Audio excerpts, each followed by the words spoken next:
Recent టైంలో చూసుకున్నట్లయితే 'డాకు మహారాజ్' తోని మన తమనన్న ఏ విధమైన క్రేజ్ సంపాదించాడో అందరికీ తెలిసిందే. ఆ మూవీలో కొట్టాడు భయ్యా. నిజంగా గూడా అతని కెరియర్‌లోనే హైయెస్ట్ అంటే ఇప్పుడు నాకు నచ్చింది చాలా చాలా బాగా నచ్చిందనమాట ఆ మ్యూజిక్ అయితే. అంటే ఇప్పటి వరకు మన తమనన్న చాలా మ్యూజిక్ అంటే చాలా మూవీస్‌లో మ్యూజిక్ కొట్టినప్పటికీ నాకు 'డాకు మహారాజులోనైతే' చాలా చాలా బాగా నచ్చిందనమాట. కొంతమంది ఏ విధంగా చెప్తున్నారు అంటే 'డాకు మహారాజులోనైతే' కొట్టాడు భయ్యా నిజంగా థియేటర్‌లో బాక్సులు బద్దలైపోయాయి అనే విధంగా అయితే మాట్లాడుకుంటూ వచ్చారనమాట.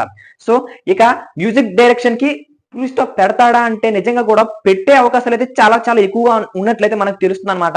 ఎందుకు అంటే మన ఇప్పటి వరకు మ్యూజిక్ అందించిన మన తమనన్న ఇకపై మ్యూజిక్ కాకుండా సినిమాల్లో అంటే డైరెక్ట్ గా హీరో కింద వచ్చే అవకాశాలు ఏమైనా ఉన్నాయా అంటే చాలా మంది చెప్తున్న మాట ఏంటంటే వస్తాడు అనే విధంగా అయితే మాట్లాడుతున్నారన్నమాట. ఎందుకు అంటే గతం అంటే ఇప్పుడు మన తమనన్నకి మూవీస్ చేయడం కొత్త అంటే కాదనమాట. గతంలోను కూడా శంకర్ గారు డైరెక్ట్ చేసిన 'బాయ్స్' అనే మూవీలోని మన సిద్ధార్థ్ గారితో కలిసి ఒక మెయిన్ హీరో కింద అయితే నటించడం అయితే జరిగిందనమాట.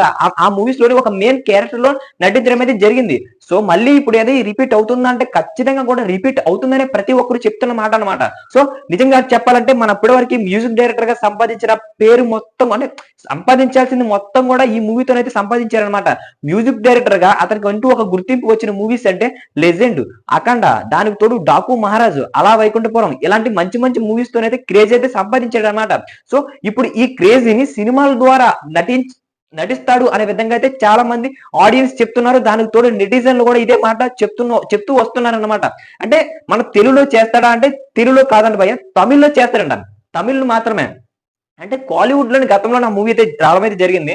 కాలీవుడ్ లోనే అలాంటి క్రేజ్ మళ్ళీ సంపాదిస్తాను అనే విధంగా అయితే మాట్లాడుకుంటూ వచ్చారంట. గతంలో చూసుకున్నట్లయితే మన 'దేవిశ్రీ ప్రసాద్' గారితో కూడా మన 'సుకుమార్' గారు కూడా ఒక మూవీ చేయాలని అయితే ఫిక్స్ అయ్యారంట. సో కానీ అప్పటికే మన కెరియర్ ముగిసే అంటే కొన్ని మూవీస్ ఫ్లాప్ అవడం కారణంగా కెరియర్ ముగిసిపోతుందేమో అని అయితే మళ్ళీ మ్యూజిక్ మీద అయితే ఫోకస్ పెట్టి మంచిగా మళ్ళీ కంబ్యాక్ అయితే ఇవ్వడం అయితే జరిగింది. సో ఆ మూవీ అయితే అలాగే అయిపోయింది అనమాట.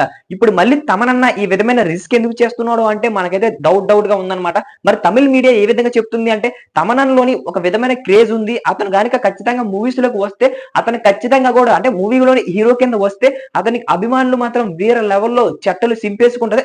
బాడీకి ఉండే షర్ట్స్ మొత్తం చింపేసుకొని మరి సినిమాకి వెళ్తారు. దానికి తోడు విపరీతంగా ఆడియన్స్ అంటే అభిమానులు పెరుగుతారు అనే విధంగా అయితే అక్కడ మీడియాస్ అయితే చెప్తున్నాయి అనమాట. మరి మీరేమనుకుంటున్నారో కామెంట్ చేసేయండి. మన తమనన్న నిజంగా మ్యూజిక్ సంబంధించిన కెరియర్ మొత్తానికి ఫుల్ స్టాప్ పెట్టి హీరో కింద మూవీస్ లో హీరో కింద నటిస్తాడా లేదా అన్నదైతే ఒక్కసారి మీకైతే చెప్పడం అయితే ఈ విధంగా అడగడం అయితే జరుగుతుంది. ఒకవేళ వెళ్తాడు అనుకుంటే కామెంట్ చేయండి, వెళ్ళకపోయినా సరే కామెంట్ చేయండి అనమాట. మరి ఇలాంటి మరిన్ని అప్డేట్స్ మీకు కావాలి అనుకుంటే మన ఛానల్ సబ్స్క్రైబ్ చేసుకొని బెల్ ఐకాన్ అయితే క్లిక్ చేసుకోండి. అప్పుడే మనం పెట్టే ప్రతి వీడియో మీ వరకు చేరుకుంటుంది అనమాట. థ్యాంక్